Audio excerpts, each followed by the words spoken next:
Hey guys, today I'll show you how you can use Sage for management accounting. So let's get started.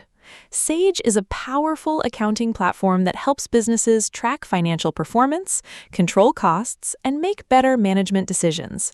Using Sage for management accounting allows you to monitor your company's finances in real time and generate detailed reports that support business growth.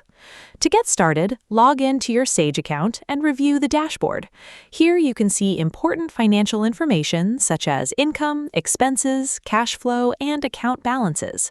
This overview helps you quickly understand how your business is performing.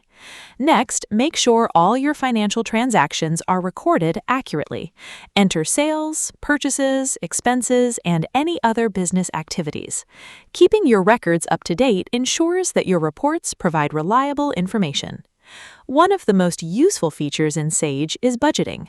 You can create budgets for different departments or projects and compare actual results against your planned targets. This helps identify areas where spending is higher than expected and where improvements can be made. You can also use Sage's reporting tools to generate profit and loss reports, cash flow reports, and management reports. These reports provide valuable insights into business performance and help managers make informed decisions.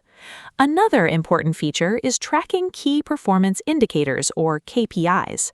By regularly reviewing these metrics, you can monitor profitability, control costs, and identify trends that may affect your business. By consistently updating your records and reviewing reports, Sage becomes a valuable tool for effective management accounting and better financial planning. That's it. If you found this video helpful, consider giving it a like and subscribe.